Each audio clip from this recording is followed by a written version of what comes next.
বন্ধু বান্ধৱীসকল এই মুহূৰ্তত আপোনালোকলৈ লৈ আহিছোঁ এটি বিশেষ খবৰ অসমবাসীক কি ক'লে নিৰ্বাচনত জয়ী হোৱাৰ পিছত অসমৰ প্ৰাক্তন মুখ্যমন্ত্ৰী সৰ্বানন্দ সোণোৱালে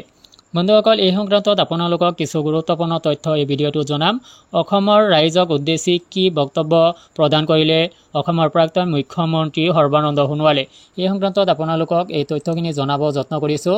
ইয়াতে চাওক প্ৰণাম অসম প্ৰণাম ডিব্ৰুগড় ক্ৰমাগত তৃতীয়বাৰৰ বাবে এনডিএৰ বিজয়ত অসমেও এক গুৰুত্বপূৰ্ণ ভূমিকা পালন কৰিছে এই পুণ্যভূমি অসমৰ ডিব্ৰুগড় লোকসভা সমষ্টিৰ পৰা মোক বিপুল ভোটত জয়ী কৰোৱাৰ বাবে জনতা জনাৰ্দনৰ শ্ৰীচৰণত নতশিৰে সেৱা জনালোঁ মোৰ ওপৰত আস্থা বিশ্বাস অটুট ৰাখি প্ৰতিটো খোজতে পথ প্ৰদৰ্শন কৰি আকৌ এবাৰ দেশ মাতৃৰ সেৱা কৰাৰ সুযোগ দিয়াৰ বাবে মাননীয় প্ৰধানমন্ত্ৰী শ্ৰী নৰেন্দ্ৰ মোদী ডাঙৰীয়া মাননীয় কেন্দ্ৰীয় গৃহমন্ত্ৰী অমিত শ্বাহ ডাঙৰীয়া আৰু ভাৰতীয় জনতা পাৰ্টিৰ মাননীয় ৰাষ্ট্ৰীয় অধ্যক্ষ শ্ৰী জে.পি. নাড্ডা ডাঙৰীয়াক গভীৰ কৃতজ্ঞতা জ্ঞাপন কৰিছোঁ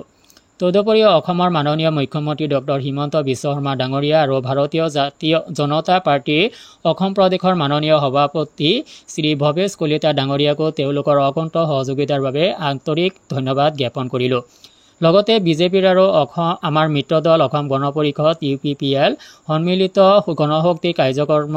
কাৰ্যকৰ্তাসকলকো তেওঁলোকৰ কঠোৰ পৰিশ্ৰম সমৰ্পিত সেৱা আৰু সক্ৰিয় ভূমিকাৰ বাবে অশেষ ধন্যবাদ জনাইছোঁ আনহাতে নিৰ্বাচনত অসমৰ লোকসভা সমষ্টিসমূহৰ পৰা বিজয়ী ভাৰতীয় জনতা পাৰ্টি আৰু মিত্ৰ দলৰ আন 10 গৰাকী সাংসদকো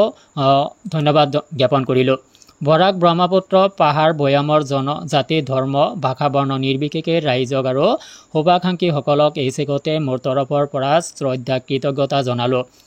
ডিব্ৰুগড় লোকসভা সমষ্টিৰ মাননীয় প্ৰাক্তন সাংসদ তথা কেন্দ্ৰীয় ৰাজ্যিক মন্ত্ৰী শ্ৰী ৰামেশ্বৰ তেলী ডাঙৰীয়া সমষ্টিটোৰ প্ৰতিগৰাকী মাননীয় মন্ত্ৰী বিধায়ক সতীৰ্থ বিজেপি মিত্ৰী দলৰ প্ৰতিগৰাকী কাৰ্যকৰ্তা শ্ৰদ্ধাৰ ৰাইজ আৰু শুভাকাংক্ষীসকলে মোৰ প্ৰতি আগবঢ়োৱা আফুৰন্ত সহযোগিতা মৰম আশীৰ্বাদৰ বাবে আটাইকে অশেষ ধন্যবাদ জনাইছোঁ সমষ্টিটোৰ প্ৰতিগৰাকী ভোটাৰকে মোৰ সশ্ৰদ্ধা প্ৰণাম জনাইছোঁ ৰাইজৰ আশা আকাংক্ষাক বাস্তৱায়িত কৰিবলৈ আৰু ডিব্ৰুগড় লোকসভা সমষ্টিৰ ঐতিহ্যক উজ্জীৱিত কৰি অসমৰ সৰ্বাংগীন বিকাশ যাত্ৰাক এক নতুন শিখৰত উপনীত কৰিবলৈ আমি বদ্ধপৰিকৰ এখন বিকশিত আত্মনিৰ্ভৰ আৰু সমৃদ্ধিশালী ভাৰত গঢ়াৰ বাবে জাতি ধৰ্ম ভাষা বৰ্ণ নিৰ্বিশেষে সৰ্বস্তৰৰ লোকক লগত লৈ আমি অনাগত দিনবোৰতো ঐক্যবদ্ধভাৱে আগুৱাই যাম সৰ্বানন্দ সোণোৱাল তো বন্ধুসকল এনেকুৱাভাৱে তাৎপৰ্যপূৰ্ণ কিছু ঘোষণা অসমৰ প্ৰাক্তন মুখ্যমন্ত্ৰী দেৱে ঘোষণা কৰিছে আৰু এই ঘোষণাখিনিৰ জৰিয়তে ঘোষণাখিনি আপোনাৰ কেনেকুৱা অনুভৱ হৈছে ঘোষণাখিনিৰ জৰিয়তে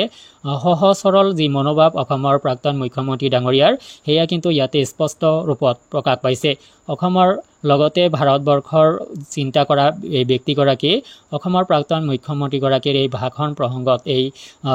যি প্ৰণাম জনোৱা হৈছে প্ৰণাম অসম প্ৰণাম ডিব্ৰুগড় তো ইয়াত আপুনি কেনেকুৱা লাগিছে ভিডিঅ' কমেণ্ট ছেকশ্যনত জনাব আজিলৈ এৰিছোঁ ধন্যবাদ